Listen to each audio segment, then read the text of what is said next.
Alô, Central do Enem, eu sou o Carlos Alberto, de História do Brasil, e vamos aí dar continuidade ao nosso segundo reinado. Hoje escolhemos 3 temas interessantes nesse processo que a gente chama de segundo reinado. Iremos trabalhar hoje, fazer uns comentários sobre a crise que atingiu a escravidão e logicamente levou à abolição da escravidão. Lembrando que nós fomos o último país do Ocidente a abolir a escravidão. Iremos discutir o movimento abolicionista, como é que esse movimento foi construído, como é que ele contribui para essa crise, para a própria abolição. E, numa sequência de tempo, iremos trabalhar as famosas leis abolicionistas. Essa crise começa, a gente pode comentar assim, a partir de um processo de pressão da Inglaterra, pressão internacional, pressão do capitalismo industrial contra a escravidão e contra o tráfico negreiro. Não foi nada humanitário. Para o capitalismo, a escravidão não interessava mais. A escravidão impede que o consumo aumente. A escravidão sobrevive com mão de obra que não é remunerada. O que se queria era acabar com a escravidão para expandir o mercado consumidor.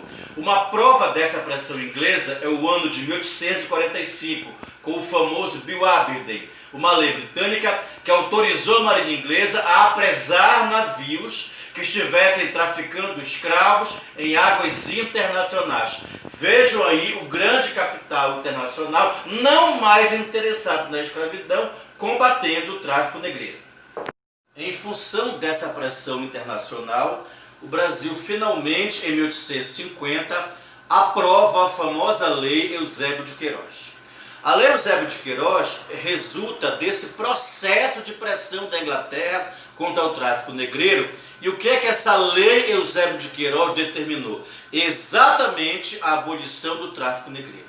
Com a abolição do tráfico negreiro, o que você vai ter? Você vai ter a escravidão continuando, porque não é abolida ainda, mas vai sobreviver a escravidão somente com mão de obra que nasce aqui dentro, não há mais a reposição regular com o tráfico, ele passa a ser proibido.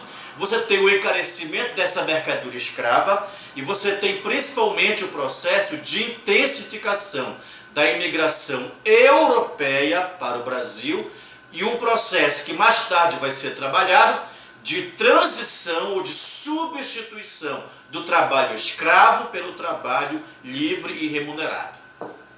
Essa crise também pode ser comentada a partir de um grande abacaxi que o Império vai ter que aguentar, que é exatamente o movimento abolicionista. Você vai ter cafeicultores de São Paulo pregando o fim da escravidão, mas só para incentivar a imigração. Chamavam de emancipacionistas para eles. Mas o abolicionista propriamente dito, ou o movimento abolicionista propriamente dito, ele vai eclodir nessas 2 décadas, vai ser intenso nos anos 1870 e 1880. Advogados, professores, estudantes, intelectuais, escravos que vão se organizar, jornais operários, vão criar sociedade para comprar liberdade de escravos, clubes abolicionistas, incentivos a revoltas escravas. Você vai ter a escravidão também sendo abalada por um intenso movimento de vários grupos sociais contrários ao trabalho escravo, já nessas décadas de 1870 e 1880.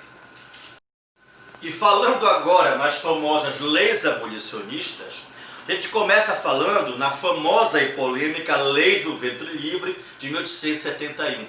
Sabe como é que muita gente reagiu a essa lei? Fazendo isso, olha, kkk, dando risadas. Porque era uma lei que libertava a criança que nascia, mas a mãe continuava escrava. Essa criança ficava na fazenda, sob os cuidados, entre aspas, do fazendeiro, do dono da mãe dela, e aos 8 anos era entregue ao Estado. E o Estado deveria indenizar os fazendeiros. Se não indenizasse, quase não indenizou ninguém, ele podia explorar o serviço desse menor até os 21 anos, ou seja, só com 21 anos de verdade é que esse nascido livre por essa lei realmente vai ter a liberdade. Quer dizer, era uma lei que previa uma liberdade, mas com algum benefício, especialmente indenizatório, para os ex-proprietários ou proprietários de escravos. Veio mais uma lei abolicionista e mais um kkk de parte da sociedade, que foi a também famosa e polêmica Lei dos Sexagenários de 1885, que tornava livre o escravo que atingisse 60 anos. Quase nenhum atingia essa idade, já estava quase morto, morria antes disso. E mesmo que atingisse 60 anos, o coitado do ex-escravo deveria trabalhar mais 3 anos para indenizar o seu senhor, ou até atingir 65, ou seja, é mais uma lei que prevê uma liberdade quase que impossível e prevendo indenização para os seus senhores. E o que um senhor idoso, um escravo, um velhinho, com 60 anos, naquele Brasil do século XIX, ia fazer com essa liberdade? Isso quando atingia essa idade. É a polêmica Lei dos Sexagenários.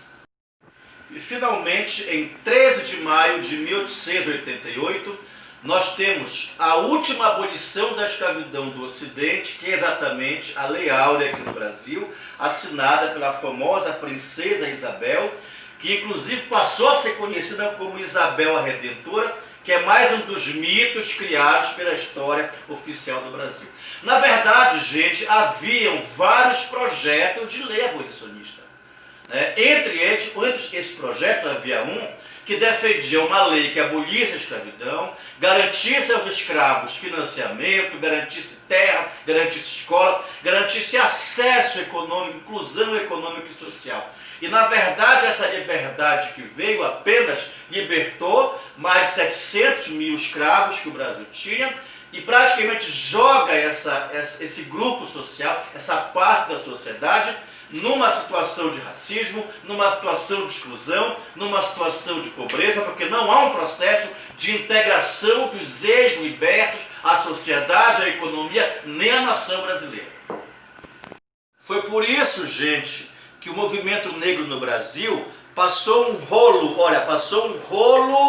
no mito de Isabel a Redentora. Porque num processo que a história chama de ressignificação, há um processo de abandono do 13 de maio, enquanto uma data áurea importante, e se trabalha hoje, vocês sabem, o 20 de novembro, que lembra a morte do Zumbi em 1695.